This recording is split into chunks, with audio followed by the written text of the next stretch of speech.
Kita ini kadang-kadang wah saya tuh kalau ketemu dia enak, lepas gitu. Ngomong apa aja lepas. Emang betul inikah pertemanan yang kita niatkan karena Allah?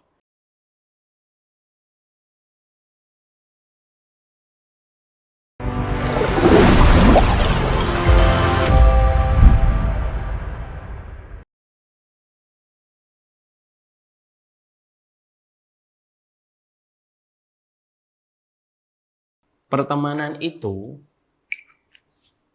diiris oleh para ulama setidaknya ada dua. Pertemanan yang hanya karena karakter hawa, karakter kebiasaan saja. Ada pertemanan yang kita menjalin pertemanan itu ya karena ya hawa nafsunya, terus kemudian frekuensinya, bercandanya sama, hanya sebatas itu saja. Dan akhirnya yang menjadi pertemanan yang mungkin apa adanya, terus ngomong apa adanya, terus melakukan apa saja tanpa tuntunan syariat gitu. Ada, dan sebenarnya ini dosa atau tidak ya tergantung konten mereka ketika mereka berjumpa itu ngapain saja. Tapi ada pertemanan yang betul-betul mereka itu ingat akhiratnya. Bahwasanya pertemanan itu tidak menafikan kebutuhan mereka pada urusan basic di dunia itu tetap kita butuh santai gitu. Tapi tetap dibangun atas sebuah perbaikan terus ke depannya. Lah, dua ini kan beda, Om. Kalau kita hanya berteman karena nuruti keinginan doang, ya banyak kita ini berteman nurutin keinginan saja. Saya cocok kok sama dia, ngomongnya ngablak tapi hatinya baik. Tapi ngomongnya kasar tapi hatinya, saya tuh kadang-kadang bingung gimana ya ada orang dikatakan ngomongannya kasar hatinya baik, itu saya jadi bingung gitu. Kalau orang hatinya baik itu kan omongannya juga baik, kan begitu agama kita jelasinnya. Apakah dalil agama yang salah ataukah memang bagaimana? Saya tuh kadang-kadang gitu. Oh, ini walaupun orangnya ngablak, ngomongnya kasar tapi hatinya baik. Saya bingung memahami kata-kata itu. Makanya ketika kita ini arahnya kemana gitu. Jadi kalau kita berteman, ada kadang-kadang teman kita itu, kita berteman atau bersahabat dengan orang. Mungkin kita tidak bisa lepas diri kita apa adanya. Tapi yang jelas kita dapat kebaikan. Itu jauh lebih baik daripada kita lepas diri kita kayak apa adanya. Tapi justru malah diri kita nggak bisa berbuat apa-apa. Contoh deh, kita sering ngomong gini, jujur kita ngomong diri kita masing-masing. Saya nggak ngomong siapapun nih, saya ngomong saya juga. Kita ini kadang-kadang wah saya tuh kalau ketemu dia enak, lepas gitu. Ngomong apa aja lepas. Emang betul inikah pertemanan yang kita niatkan karena Allah? Omongan yang lepas. Akhirnya apa? Kita ngomong apa aja, ngomong tentang hal-hal yang menyerempet maksiat pun kita sambil ketawa-ketawa.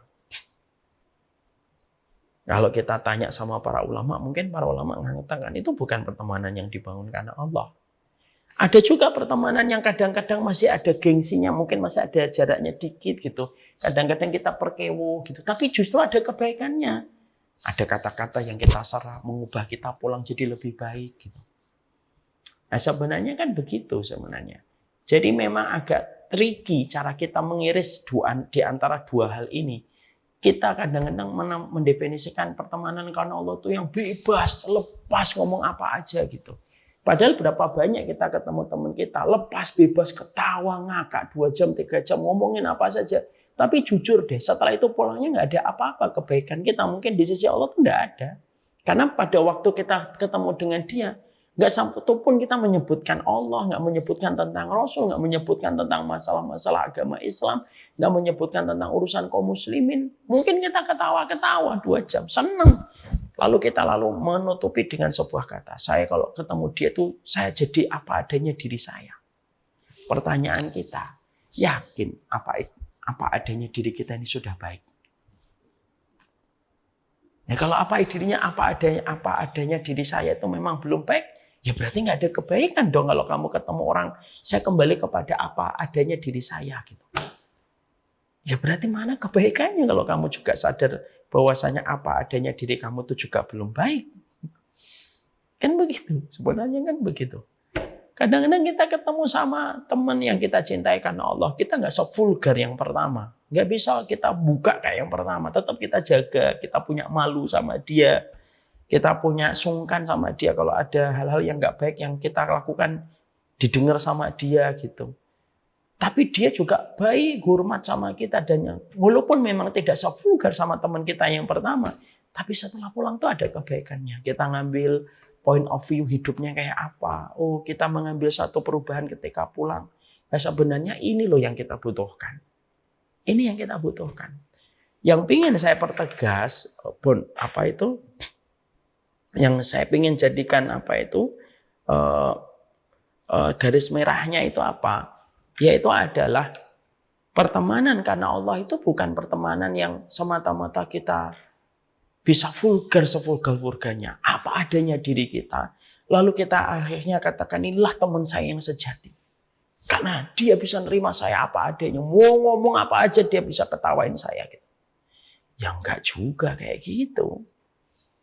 Kadang-kadang pertemanan karena Allah itu agak sedikit kaku terkadang. Enggak semuanya. Ada yang kadang-kadang itu sedikit kaku. Tapi selalu ada kebaikan setelah mereka berjumpa dan setelah mereka sharing pikiran. Wallahu a'lam bishawab.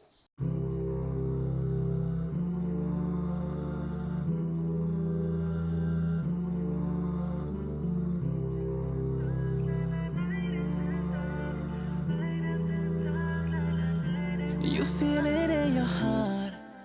His love for you is unconditional. You knew it from the start. He's the one.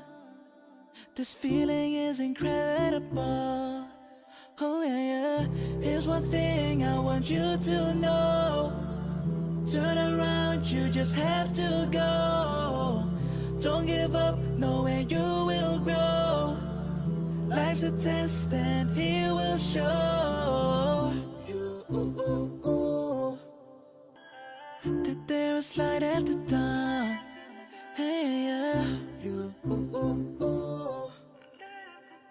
That there is light after dawn.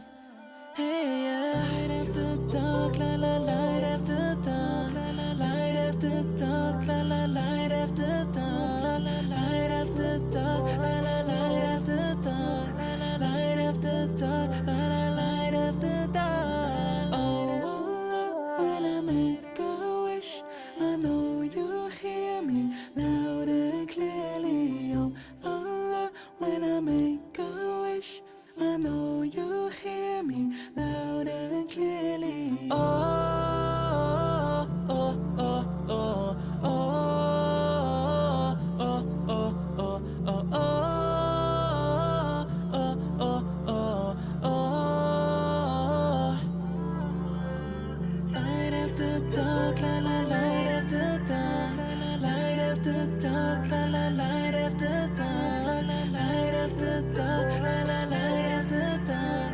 Light after dark, la la, light after dark.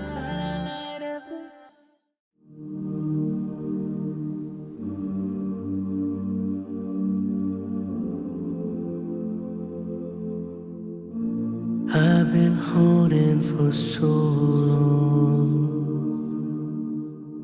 scared I might slip away. Sometimes I just feel so lost, but I know that I'll find my way.